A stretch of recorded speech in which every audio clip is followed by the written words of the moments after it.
신율의 뉴스 정면 승부 3부 시작합니다. 오늘 3부 정면 인터뷰에서 만나볼 분 국민의힘 김용태 의원입니다. 지금 전화 연결되어 있습니다. 의원님 안녕하십니까?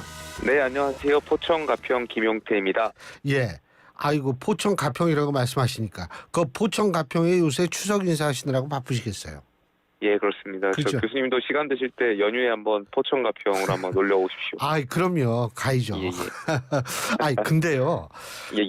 오늘 김건희 여사 그가 지금 논란의 중심이 된 예, 예. 도이치모터스 관련 사건의 판결이 2심 판결이 나왔지 않습니까? 예, 예. 근데 이제 김건희 여사의 어떤와 가장 유사한 입장에 있는 손모 씨라는 분이 예, 예. 오늘 징역 6개월의 집행유예 이 판결을 받았습니다. 이 문제가 지금 민주당이 주장하는 김건희 여사 특검법을 오히려 더 맹렬하게 주장할 수 있는 그런 상황이 되지 않았나 이런 생각이 드는데 어떻게 보십니까? 여사 특검법과 관련해 가지고는 여러 가지 지금 여야 간의 논의조차 지금 되지 못하고 있고 야당이 또 일방적으로 말씀하신 부분들이 있으니까 예. 특검에 대해서는 조금 더 대화가 좀 필요할 것 같고요. 다만 이제 오늘 판결과 관련해서는 복잡해진 것은 사실인 것 같습니다. 예. 교수님께서 말씀하셨던 것처럼 이런 법적인 논리가 김건희 여사와 관련된 여러 가지 또 이러한 의혹과 또 논란이 양상될 수 있기 때문에 예. 정무적으로는 굉장히 복잡한 상황인 건 맞는 것 같습니다. 예. 어떻게 만약 특검법을 본회의 통과시키면은 또 시키려고 할 때는 또 필리버스터 할까요? 어떻게 할까요? 어떻게 보세요? 여기에 대해서는 일단 특검법 자체가 이제 예. 여야가 합의하는 것이 중요한 거잖아요. 통과 여부를 떠나서 예. 여야가 충분히 대화를 가지고 설득하고 하는 것이 중요하다라고 생각하고 있고요. 그것이 전제되지 못한다면 아마 여당에서도 여러 가지 방안들, 필리버스터를 포함해서 이런 방안들을 강구할 것이라고 저는 원내 지도부가 할 것이라고 생각합니다. 그리고 또 한 가지는 지금 합의가 필요한 합의는 대충 의견은 모아진 것 같은데 이 여야 의정 협의체 말이에요. 이게 예, 지금 한동훈 대표는 민주당을 향해서 여야 의정 협의체에 적극적으로 참여하라 지금 이런 입장이지만 민주당은 또 조금 다른 입장인 것 같은데 이거 어떻게 보세요? 그러니까 민주당이 이 여야 의정과 관련해서 여러 가지 조건부 단서를 계속 걸고 있는 거잖아요. 대통령의 사과라든지 예. 아니면 여러 가지 의제 없이 여러 가지 민주당에서 조건을 걸고 있는데 그것보다는 일단 이 의료 문제가 지금 굉장히 국민들께서 불편함을 겪고 계시고 또 국민의 생명이 위협받고 있는 상황이다 보니까 그렇죠. 여기에 대해서 조건을 걸 것이 아니라 야당도 일단 대화체에 나오셔서 이러한 야당이 말씀하신 조건들까지도 폭넓게 대화체에서 논의하는 것이 바람직하다라고 생각하고 있고요. 여야가 여기에 대해서 이 의료 문제만큼은 정쟁을 좀 지양해 줬으면 좋겠습니다. 그러니까 어떻게 보면은 야당도 이 권력 구조상 뭔가 이 의료 문제를 가지고 여당을 압박하거나 정부를 압박할 그런 생각도 분명히 할 수 있겠죠. 정치다 보니까. 근데 그것보다는 이 정치의 전제는 결국에 국민을 위한 것이고 지금 추석을 앞두고 많은 국민들께서 불편함을 느끼고 있으니까 야당에서도 그러한 정쟁보다는 이 문제를 풀 수 있는데 진정성 있게 같이 나서 주셨으면 좋겠다라는 말씀 꼭 드리고 싶습니다. 근데 이게 지금 저는 몰랐어요. 이 의사 관련 이 단체가 이 정도로 다양한지는 몰랐는데 이게 전국 의과대학 교수협의회, 의학전문대학원협의회 참여 의사를 밝혔다는데 이 단체들은 협의체와 관련해서 현재까지 참여 여부를 논의하거나 결정한 바가 없다. 지금 이렇게 얘기가 나오고 있거든요. 예. 이게 어떻게 되는지 모르는 것 같아요. 제가 국민의힘에서 저희가 여야 의정 협의체에 참석해달라는 공문을 약 15개 의사 단체에 보낸 걸로 알고 있고요. 예. 구체적으로 제가 어떤 단체들이 긍정적으로 하는지까지는 파악하지 못했지만 전에 듣기로는 몇 개의 단체에서 그래도 긍정적으로 생각하고 있다라는 것을 전해 들었습니다.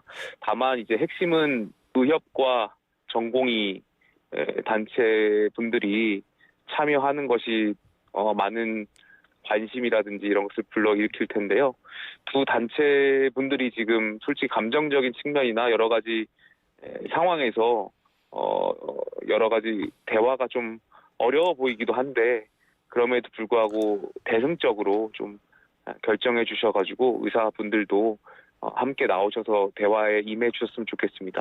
다만 이제 여기까지 오게 된 배경에는 물론 누구 탓을 하려고 하는 것은 아니지만 정부가 의료인분들을 대할 때 좀 뭔가 의료 개혁에 같이 함께할 주체로 봤어야 되는데 자칫 개혁의 대상이라고 본 것은 아닌지에 대한 아쉬움도 있고 반대로 또 전공의 분들도 이렇게 국민의 아픔이나 이런 생명을 방치하고 떠나실 것이 아니라 그래도 현장에서 같이 대화하고 타협할 수 있는 논의의 장이 있었으면 좋겠다라는 말씀드리고 싶고 또 떠나지 말았으면 좋았을 텐데 어찌됐든 뭐 모두에게 다 책임이 있는 거라고 생각합니다. 근데 이제 지금 그 의사하고 의대생들이 모인 온라인 커뮤니티에서 왜 좀 극단적인 발언들이 많이 나왔다라는 거 보셨죠? 예. 근데 물론 이게 뭐 의사들이 진짜 썼을 수도 있고 해킹당할 수도 있고 아이디가 도용당할 수도 있고 우리가 그건 아직 모르지만 경찰이 이제 수사를 할 모양인데 네네. 사실 저는 이게 만약 의사나 의대생이 썼다 하더라도 이 숫자는 아주 소수라고 생각을 하는데 예. 문제는 이것 때문에 의사들은 야 이거 우리를 악마화하는 거 아니냐라는 생각을 가질 수가 있고 이 문제가 좀 커지면은요. 예. 반대로 이 또 국민들의 입장에서 볼 때에는 이거는 좀 아니지 않나라는 생각을 할 수밖에 이게 문제가 더 꼬이게 되는 것 아닌가 이런 생각이 드는데 이건 어떻게 보세요? 저도 그렇게 생각합니다. 지금 중요한 것은 이 의료 개혁, 결국에는 지방 의료를 살리고 또 많은 국민들에게 혜택을 드리고자 했던 이 의료 개혁이 자칫 국민들한테 불편을 드리고 있는 상황이 발생하고 있고 말씀하셨던 것처럼 계속 감정적인 상황으로 벌어지고 있다 보니까 이러한 것이 수사를 통하는 것이 오히려 문제 해결에 그렇게 지금 상황에서 긍정적이라고 생각하지 않습니다. 더 감정적인 그러한 갈등을 불러일으킬 수 있는 상황들이 있다라고 생각해서 종합적인 판단을 했으면 좋겠고요. 그리고 그렇게 표현한 의료인분들이 있다면 그분들도 분명히 비판받고 비난의 대상이 그건 되겠지만 당연하죠. 예, 반대로 또 정부도 그 의료인분들하고 감정을 일으켰던 발언들이 있지 않습니까? 뭐 이른바 낙수 효과라든지 뭐 이런 또 잘못된 또 이렇게 감정을 해칠 수 있는 발언들이 있었으니까 여기에 대해서는 종합적으로 이제 다 묻고 갔으면 좋겠습니다.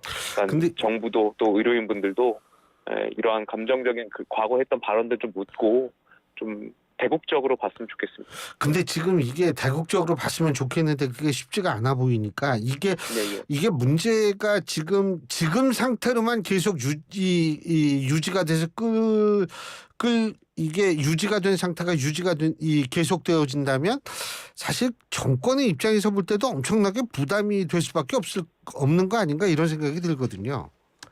뭐 당연히 제 지역구 주민분들하고도 이야기를 해보면 처음에 이 의료 문제에 대한 원인을 당연히 이제 의료인분들이나 전공의분들에 대해서 비판을 많이 하셨더라면 지금은 어쨌든 불편이 계속 가중되고 있다 보니까 의료인분들에 대한 비판보다는 정부에 대한 비판을 많이 하시거든요. 예. 이것이 결국에는 국정 지지율에도 녹아나는 것이고 문제에 대한 해결 능력을 보여주는 것이 우리 정부가 또 유능하다라는 것을 입증하는 거 아니겠습니까? 근데 이렇게 갈등 상황이 계속 벌어지고 있고 이것이 해결되지 못하면 정부에도 분명히 부담이 갈 거라고 생각하고 있고요.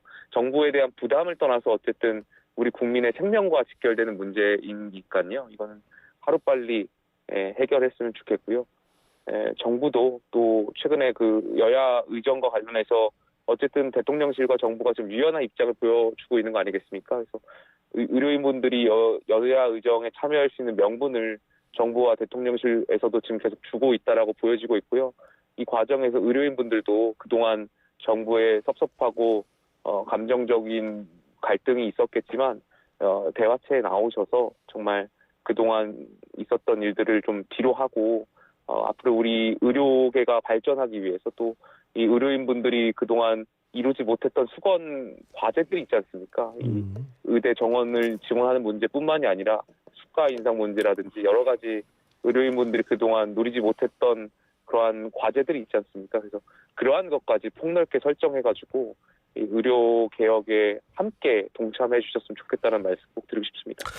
그리고 이건 좀 다른 문제인데 이재명 대표가 어제는 이상돈 교수를 만난 것으로 알려지고 있거든요. 점심을 예, 예. 같이 했다고 하는데 오늘 지금은 뭐냐면 김종인 전 비대위원장과 만나고 있습니다.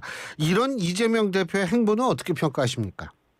이재명 대표는 뭐 여야를 가리지 않고 또 누구든지 계속해서 만나려고 해왔던 것을 뭐 과거 도지사 시절부터 보여주셨잖아요.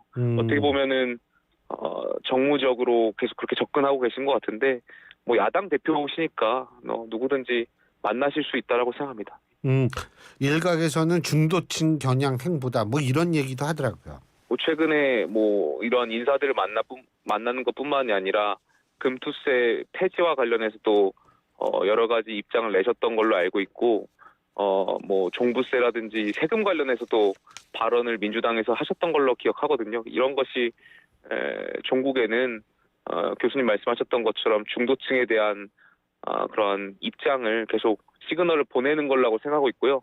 저희 국민의힘도 이 부분에 있어서는 좀 경계해야 된다고 생각합니다. 일단 저희도 이제 다음 지방선거와 대통령 선거를 준비해야 되는데 이 중도층에 대한 그리고 이 금투세라든지 세금과 관련해서는 원래 국민의힘이 과거부터 내왔던 입장들이 있잖아요. 이런 네. 것이 자칫 어젠다를 민주당에 뺏길 수도 있기 때문에 저희도 여기에 대해서는 좀 경계를 하고 더 정책적으로 국민들에 가까워져야 된다라고 생각합니다.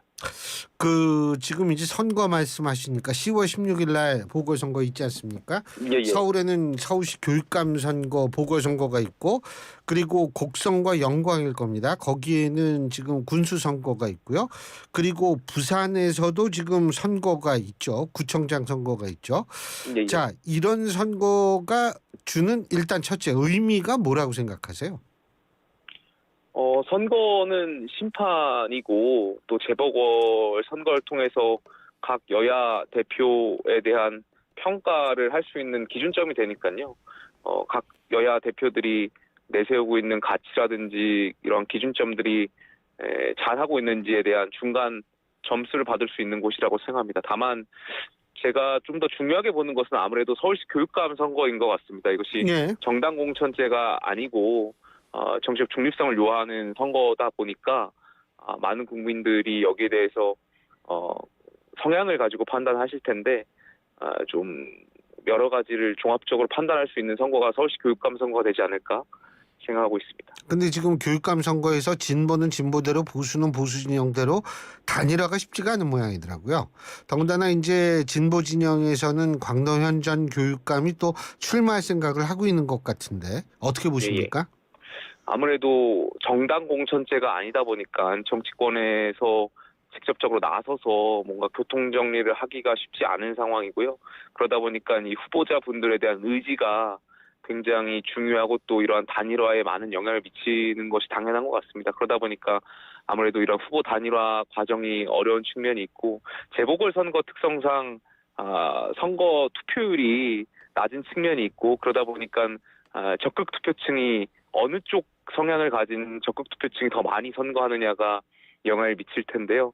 그것이 이제 후보가 분산되면 당연히 어려운 효과가 나타날 수밖에 없으니까 정치권에서도 좀 많이 관심을 갖고 촉각을 세우고 있는 것 같습니다. 한동훈 대표가 추석 앞두고 부산 내려간 것도 결국은 부산 관련 보궐선거 때문에 그런 거 아닐까요? 어떻게 보십니까? 뭐 여러 가지 의미가 있는데요. 지금 저희 지도부 같은 경우에 계속해서 지역을 돌면서 현장 최고위를 도는 걸로 알고 있습니다. 오늘 같은 경우에는 이제 경기권역을 찾으셔가지고 또 현장의 이야기를 또 들었고요. 추석을 앞두고 있다 보니까 이 각 지역을 돌면서 지역 민심을 들으시는 걸로 알고 있습니다. 그렇군요. 그리고 마지막으로 김건희 여사가 요새 조금 이제 이 활동의 폭이 넓어지고 있는 것 같습니다. 그런데 뭐 박찬대 원내대표는 부의원이 누군지 분명해졌다 이런 얘기도 하지만 유승민 전 의원은 좀 비판적으로 생각을 하고 뭐 이런 것 같은데 우리 김용태 의원께서는 이 부분에 대해서 어떻게 보십니까? 저는 여사께서 더 적극적으로 활동하셔도 된다라고 생각합니다. 그러니까 무슨 말씀이냐면 예. 분명히 대통령 영부인으로서 대통령이 하지 못하는 일들 를 여사가 분명히 해야 할 수 있는 일들이 있을 겁니다. 과거에 여사와 영부인들께서 하셨던 그런 일들 말씀입니다. 예. 근데 다만 이러한 일들을 적극적으로 하실 때는 그래도 맺고 끊는 것이 필요하다고 생각합니다. 최근에 여사와 관련된 어떤 그런 수사가 예. 예.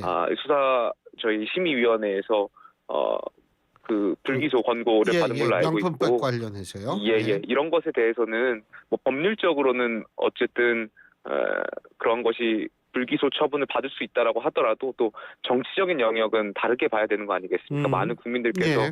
여기에 대해서 궁금해하시고 하기 때문에 물론 이제 검찰 조사 과정에서 여사께서 여기에 대해서 이렇게 사과의 입장을 전했다는 것을 언론을 통해서도 들었지만 국민들이 직접 들은 건 아니지 않습니까? 그렇기 예. 때문에 여사께서 이 부분에 그동안에 있었던 일들에 대해서는 한 번쯤 국민들께 입장을 표명을 하시고 또 공개 행보에 대해서는 적극적으로 하실 필요가 있지 않나 생각되고요. 그 공개 행보에 대한 전제 조건은 전 입장 표명이 먼저다라고 생각합니다.